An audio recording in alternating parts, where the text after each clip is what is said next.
Hi అండి. అందరికీ నమస్కారం. Welcome to my channel. ఈ వీడియోలో ప్రభుత్వ పెన్షనర్స్ అందరికీ అలర్ట్ అండి. ఇప్పుడే అందిన తాజా వార్త. పూర్తి వివరాలు వీడియోలో తెలుసుకుందాము. వీడియో అయితే ఎక్కడ గాని స్కిప్ చేయకుండా ఎండ్ వరకు చూసేయండి. అప్పుడే ఇన్ఫర్మేషన్ పూర్తిగా అర్థమవుతుంది. అలాగే వీడియో చూస్తున్న ప్రతి ఒక్కరు వీడియోకైతే లైక్ చేయండి ఫ్రెండ్స్. ఈ వీడియోని తోటి పెంచిన మిత్రులతో అయితే షేర్ చేయండి. కొత్తగా మన ఛానల్ చూస్తున్నవారు ఇంకా ఎవరైనా సబ్స్క్రైబ్ చేసుకున్నట్లయితే వెంటనే మన ఛానల్‌ని సబ్స్క్రైబ్ చేసుకోండి. దీని ద్వారా నేను చేసే లేటెస్ట్ వీడియోస్ అన్నీ మీ వరకు రీచ్ అవుతాయి. ఇక ఆలస్యం చేయకుండా వివరాల్లోకైతే వెళ్ళిపోదాము. సో ఫ్రెండ్స్, ఇక విషయానికొచ్చినట్లయితే పార్లమెంట్‌లో ఇటీవల ప్రవేశపెట్టిన ఆర్థిక బిల్లులో భాగంగా వాలిడేషన్ యాక్ట్ 293/2025 వాలిడేషన్ యాక్ట్ అనేది చట్టరూపం దాల్చిన తర్వాత న్యాయస్థానంలో దీని అమలుపై అనేక చర్చలు జరుగుతున్నాయి. ప్రధానంగా సిమ్లా కోర్టులో బీఎస్ఎన్ఎల్ ఉద్యోగులకు సంబంధించి 78.2% కేసులో మరియు క్యాట్ పరిధిలోని మరో కేసులో కూడా ఈ కొత్త చట్టాన్ని అమలు చేయాలని ప్రభుత్వం భావించింది. అయితే 6 ఏళ్ల క్రితమే తీర్పు ఇచ్చిన సందర్భంలో కేవలం 1972 జూన్ 1 నుంచి వీరు చట్టాన్నయితే సవరించుకుంటే సరిపోదు అని, అది చెల్లదు అని న్యాయస్థానం పిటిషన్ దశలోనే ప్రభుత్వ వాదనను తిరస్కరించిన విషయాన్ని మనం ఇక్కడ గుర్తు చేసుకోవాలి. అసలు ఈ 1972 జూన్ 1 అనే తేదీకి ఉన్న ప్రాముఖ్యత ఏంటి? దీని వెనుక ఉన్న చరిత్ర ఇప్పుడు చూద్దాం. క్షుణ్ణంగా అర్థం చేసుకోవాలి. ప్రతి సంవత్సరం డిసెంబర్ 17వ తేదీన మనం పెన్షనర్స్ డే జరుపుకుంటాము. సో, దీనికి ప్రధాన కారణం డీఎస్ నకారా గారు వేసినటువంటి చారిత్రాత్మక కేసు మరియు దాని తీర్పు. ఈ తీర్పు యొక్క నేపథ్యాన్ని, పెన్షన్ విధానంలో చర్చించిన మార్పులను సమగ్రంగా పరిశీలిద్దాము.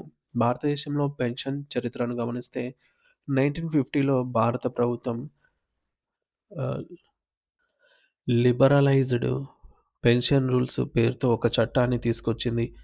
అంతకుముందు బ్రిటిష్ పాలనలో 1856 వరకు పెన్షన్ అనేది ప్రభుత్వ దయాదాక్షిణ్యాలపై ఆధారపడి ఉండేది. కానీ 1871 పెన్షన్ చట్టం ద్వారా దీనికొక చట్టబద్ధత కల్పించారు. అప్పట్లో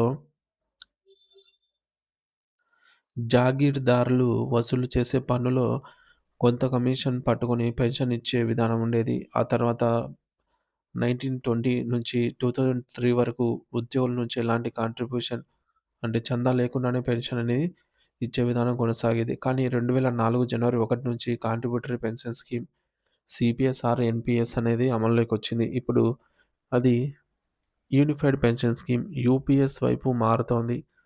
అసలు వివాదం ఎక్కడ మొదలైందంటే, మూడో వేతన సంఘం సమయంలో ఈ కమిషన్ 1970లో ఏర్పాటైతే 1973లో నివేదిక ఇచ్చింది. ఇది 1973 జనవరి 1 నుంచి అమలు కావాల్సి ఉంది. అయితే ప్రభుత్వం 1979 మే 25న ఒక కొత్త నిబంధన తీసుకొచ్చింది. అప్పటి వరకు పెన్షన్ లెక్కించడానికి చివరి 36 నెలల సగటు జీతాన్ని ప్రామాణికంగా అయితే తీసుకునేవారు. కానీ కొత్త రూల్స్ ప్రకారం చివరి 10 నెలల సగటు జీతాన్ని తీసుకుంటే పెన్షన్ పెరుగుతుంది.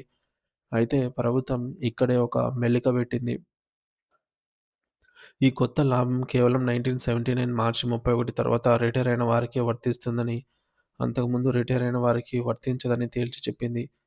దీనిని సవాల్ చేస్తూ డీఎస్ నకారా మరియు సత్యేందర్ సింగ్ వంటి వారు సుప్రీంకోర్టును ఆశ్రయించారు. పెన్షనర్లందరూ ఒకే వర్గం.